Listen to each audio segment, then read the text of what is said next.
Chapter 17. Scuttlebutt at school the next week had it that Dave and his two friends were in deep trouble. They could have been suspended, but the coach intervened, and they were spared.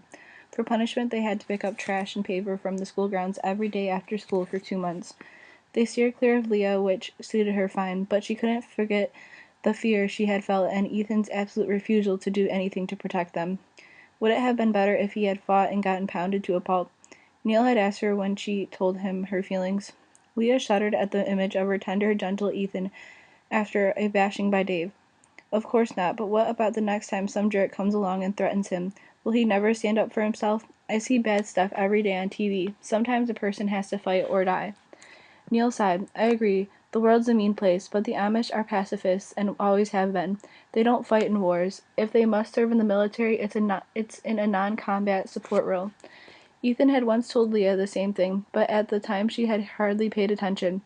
Now she couldn't shake the fear that something awful might happen to Ethan if he never did anything to protect himself.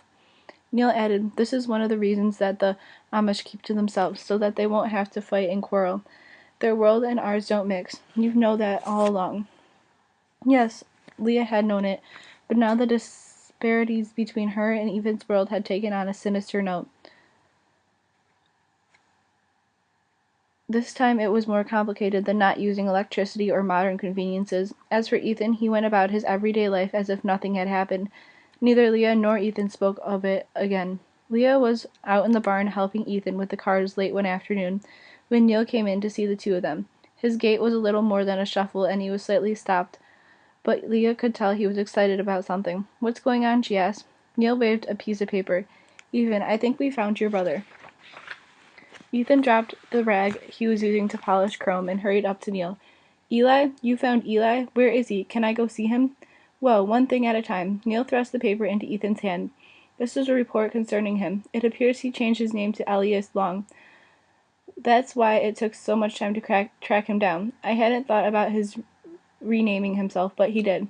This will shame Pa, Ethan said, shaking his head. I'm sure Eli had his reasons. Anyway, here's the good news. He's a school teacher, and he's employed in the southern part of the state, in a small rural school district not far from the Kentucky border. His address and phone number are in the letter. Ethan stared at the paper, but Leah saw a slight tremble in his hands. It was Ethan's only outward sign of excitement. Do you want to call him? She asked. No, I want to see him. With my own eyes. I want to look into his face. Will you come with me, Leah? Leah and Ethan left on Saturday. Since the trip was about 200 miles, Ethan asked off from work, and Dr. Prater excused him. Ethan said little during the drive down the interstate. He drove while Leah watched the countryside fly past as they headed south. Pale pink blossoms adorned plum trees, and new leaves sprouted from the trees like insects of green lace. Tulips and daffodils pushed through the hard, dark earth in spikes of brilliant color. Even the cold air was tinged with the scent of spring. Are you excited? She asked. I have dreamed of this for years, but now that it is about to happen, I feel, well, like there are butterflies in my stomach. He's probably missed you as much as you missed him. I'm not so sure. If he wanted to see me again, he would have come home. Leah had no reassuring words to offer. Once they were off the interstate, Leah checked the map and the directions a gas station attendant had given them. I think that it's up on the right, she told Ethan. A lone mailbox stood by a gravel driveway that led to a house set back far on the property. Yes, this is the place, she said, checking the number on the mailbox. Ethan turned onto the driveway. It sort of looks like your place, Leah said. Not the house, but the property. A garden could be seen off to one side, and clusters of trees dotted the land. I am surprised, Ethan said. Eli always hated working in the garden. He stopped the car behind a pickup truck parked in front of a garage. His knuckles looked white on the steering wheel. A dog pounded from around the side of the house and started barking. Fearlessly, Ethan got out of the car. Leah waited patiently while Ethan made friends with the big black lab. When she thought it was safe, she got out and with Ethan walked up to the house. The dog trotted at their heels. The front door opened and a man stepped out onto the porch. He was tall and thin and dark hair. His eyes were blue like Ethan's.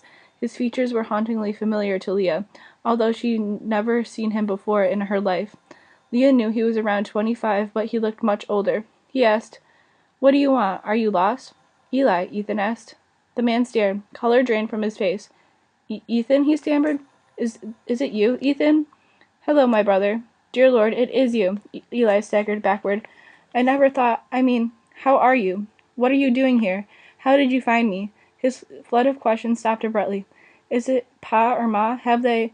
They are well, Ethan interrupted. I have come on my own. I have come to see you.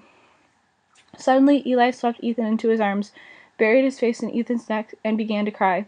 15 minutes later, Leah and Ethan were inside the house, sitting on a worn sofa. Ethan had explained about Leah and Neil's search, and about his coming into the English world with Leah's help.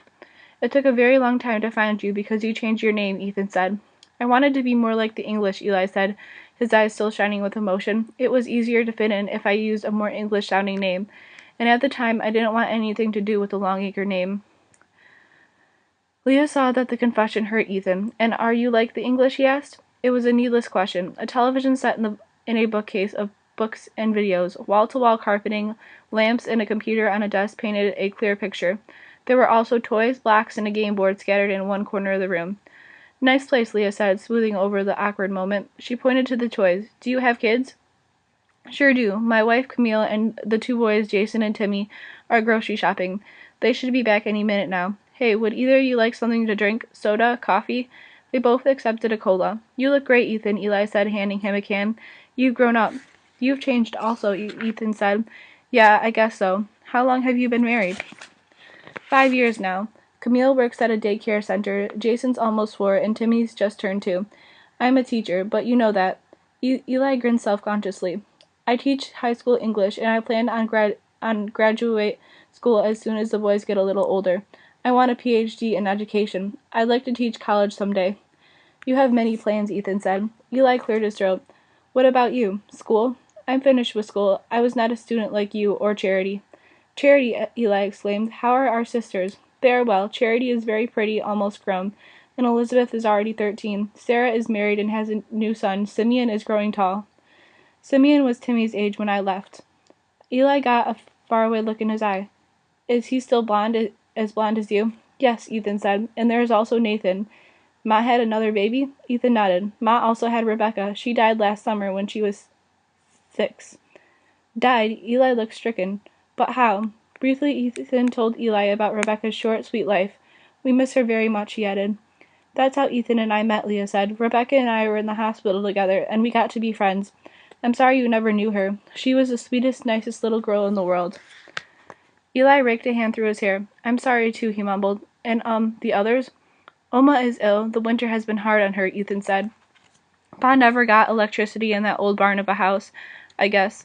Eli's expression hardened. Ignoring Eli's question, Ethan continued. Opa still works with Pa. The crops have been plentiful these past 2 years, yet the old ones are predicting a hot summer, maybe a drought. Just then the door banged open and a small boy hurtled into the room. Daddy, he yelled. He stopped abruptly when he saw Leah and Ethan. A younger boy trotted through the open door, followed by a long-haired woman carrying a sack of groceries. Whose car? She asked. Camille, Eli said. I want you to meet my brother Ethan. Camille allowed the grocery sack to slide to the floor, her expression wary. Hello, she said. Eli's told me about you. Leah watched Camille as Eli explained what was going on. It was obvious that Camille wasn't thrilled to see Ethan. She was a small woman with plain features, and she wore a tiny cap on her head. Leah had spent enough time in Napanee to recognize that Camille was a Mennonite, a member of a more liberal religious group than the Amish. While the Mennonites held too many of the traditional Amish values, they believed in using modern conveniences, and didn't mind mingling with the English. The toddler Timmy started rummaging through the forgotten sack of groceries. Jason hung onto his father's pant leg, peeking around it with serious blue eyes. Leah saw the family resemblance in Eli's sons. Both boys looked like their father, who looked a lot like Mr. Longacre. Eli took both boys by their hands. I want you to meet your Uncle Ethan. Ethan crouched so that he saw that he was face to face with the children. Hello, Jason. Hello, Timmy. Jason continued to act shy, but Timmy grinned and gave Ethan a hug. The gesture tugged at Leah's heart. With his winsome, open smile, Timmy reminded her of Rebecca. You must stay for supper, Camille said, in a tone that told Leah she'd rather they wouldn't. Yes, Ethan said. That would be great. I have much to learn about these years we've been apart. You could stay the night, Eli said.